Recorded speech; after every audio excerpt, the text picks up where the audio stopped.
Agora sim, Alexandre Mendes. Vamos lá.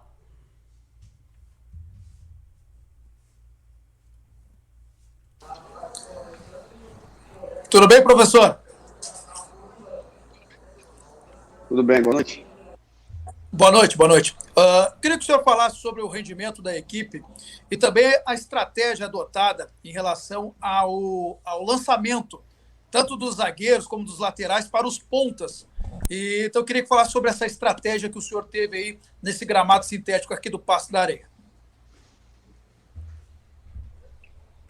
Foi uma situação que nós tivemos que utilizar em função do sistema defensivo da equipe do adversário.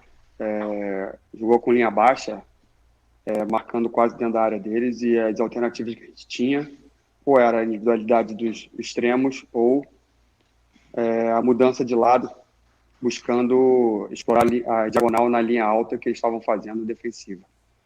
E em algumas situações obtivemos sucesso, outras não.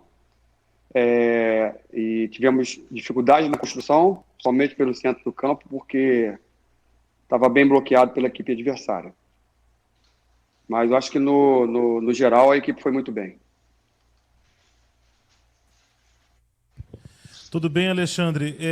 Esse time que você vem utilizando, desde o jogo contra o Sportivo, ele vem numa sequência. Teve viagem lá para o Equador e é basicamente o mesmo time, com poucas mudanças.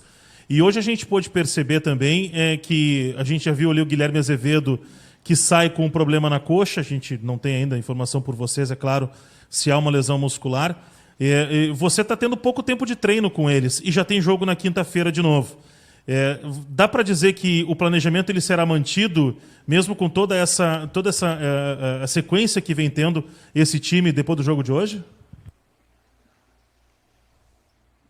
Aí nós vamos ver a avaliação do departamento médico. O problema maior é que não temos muitas opções no banco de reserva para substituir um ou outro. Então, cria uma certa dificuldade de ajuste e mecânica de movimento dentro do campo.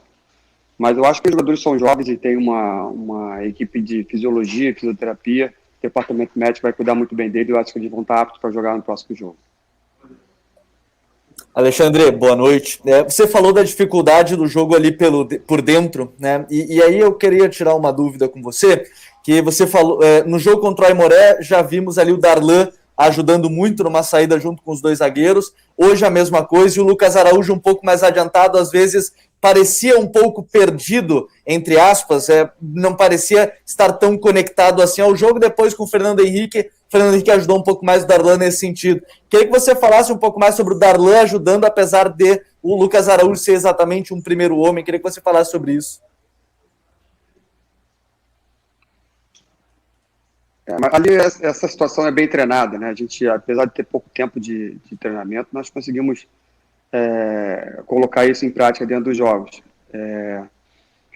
A relação é 3 jogadores para marcar 3. Então ou 4 jogadores nossos para 3 eles marcarem os nossos 4 jogadores. Então nós posicionamos o Lucas Araújo um pouco mais à frente, justamente para liberar a ação do Darlan. Mas isso não é específico do Darlan sair jogando. O Lucas também pode baixar para jogar, e logicamente que o Darlan dando um passo à frente para armar a jogada um pouco mais ofensivamente. Boa noite, Alexandre. O zagueiro Juan vem tendo boas atuações e chama a atenção que ele gosta de arrancar até o setor ofensivo, já deu até assistência para gol. Ele sai da defesa e vai até o ataque. É uma característica dele, é algo que ele deve fazer mesmo quando jogar em partidas de Libertadores, Brasileirão. E como fazer para a defesa não ficar desprotegida quando o Juan avança até o ataque? Como vocês planejam essa situação? Como eu falei na resposta anterior, isso é treinado.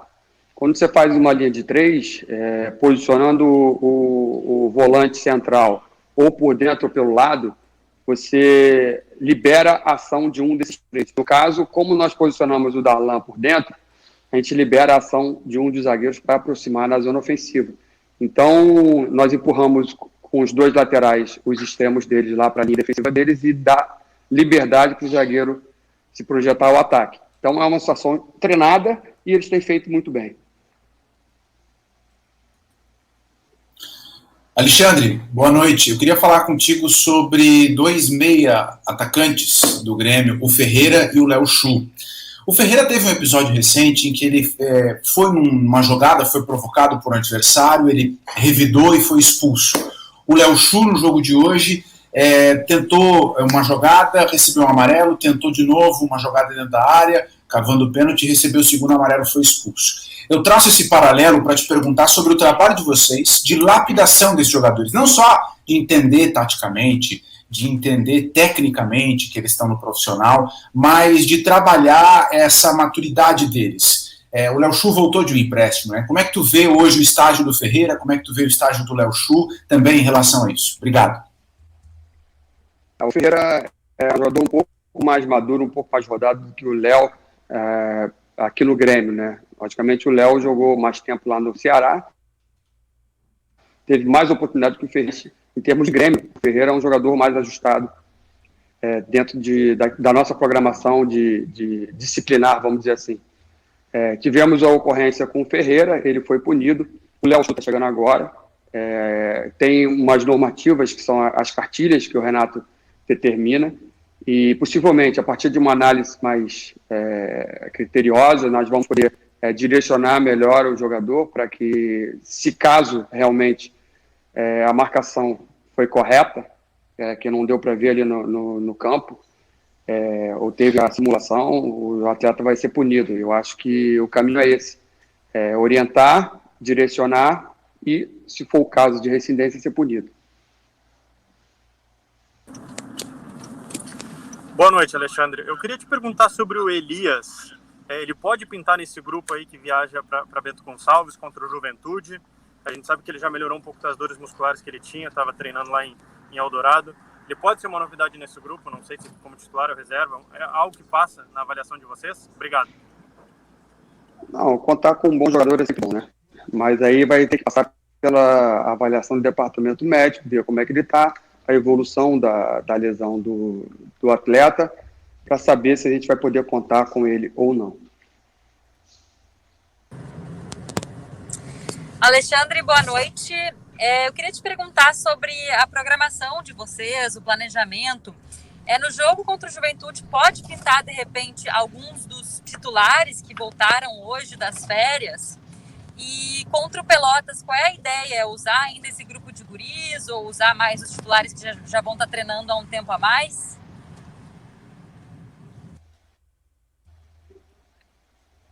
Nós estamos...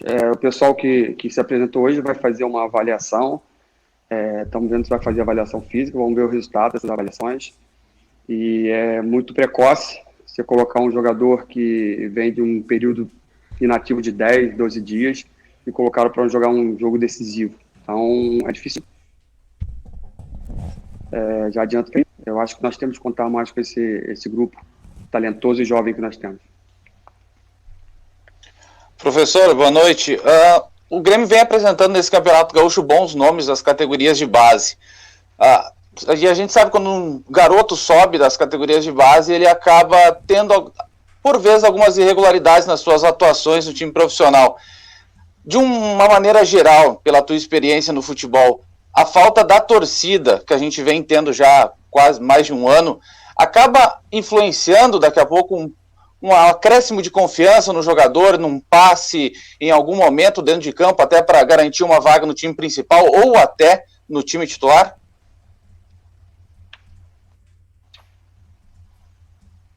Eu não sei se para garantir uma vaga no time principal, aí eu não tenho como te afirmar, mas a influência do torcedor é importante. Até outro dia eu vi um comentário do jogador do Corinthians relatando que estava sentindo muita falta da torcida. E é um jogador já de algum tempo na estrada, imagina esses garotos. Então, qualquer incentivo que vem de fora, principalmente para nossa torcida, que é apaixonada, iria fazer muito bem aos atletas. Boa noite, Alexandre. Sobre o Ferreira, hoje ele atuou boa parte do tempo do lado direito.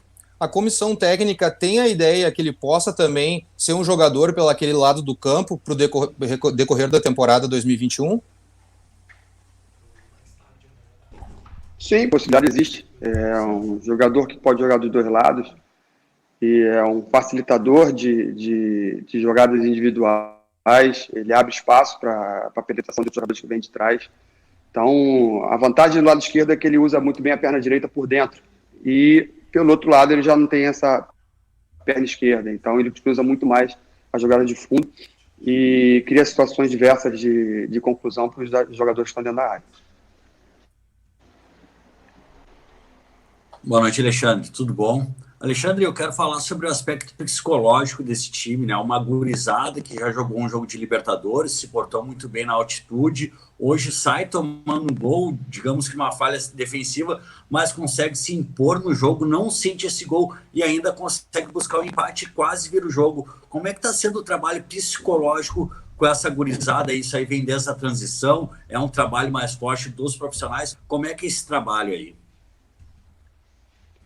O atleta do Grêmio ele tem que ter preparado para a decisão, tá? E quando o Grêmio, por si só, pelo clube que é, pela enormidade que o clube tem que estar preparado para jogar decisões de Libertadores, decisões de Campeonato Brasileiro, de Copa do Brasil, e esse jogador tem que estar preparado. Nós estimulamos a ativar mais a personalidade dos jogadores, fazer com que eles entendam a responsabilidade e praticar o futebol com liderança. Os jogadores que entram na equipe do Grêmio, seja mais jovens ou com mais idade, têm que ter o poder de liderança. Isso é praticado dentro dos treinamentos e vem dando muito certo. Alexandre, boa noite. Eu queria te perguntar em relação à qualidade do Fernando Henrique. A gente já falou um pouco sobre isso aqui, outros jornalistas já perguntaram sobre isso, mas é muito legal a gente ver o jogo apoiado que ele tem, a forma um pouco diferente que ele tem de jogar, muito parecida até com a do Darlan. Claro que é um jogador um pouco mais móvel, né, um jogador mais de marcação, mas que tem muita qualidade com a bola. Tu acha que esse pode ser, além dos outros jogadores que estão aparecendo aí pra gente, como o Lucas Araújo, por exemplo, pode ser um jogador que encaixa um pouco melhor até com o time principal do Grêmio hoje, em relação a toque de bola e aparecer dos dois lados do campo para trabalhar a bola com os laterais e com os meias? Gabriel Lauxen aqui da Copeiro TV. Com certeza, não só ele, como o Araújo, como o Bob Sim, jogadores de extrema qualidade, tem um potencial enorme. A tendência é o crescimento a partir do momento que eles estejam conosco, visualizando outros jogadores mais experientes, aprendendo principalmente com o Renato, aprendendo com os jogadores que estão lá há bastante tempo. E a diferença maior do Fernando é que ele tem uma bola longa muito boa, e isso qualifica ele também como uns postulantes a ser, de repente, um pouco mais à frente, jogador titular do Grêmio. Acho que as camisas as vagas estão abertas, não tem titular, não tem reserva. Eu acho que a competição é sadia e quanto mais aparecer garotos com talento, melhor. Obrigado, boa noite.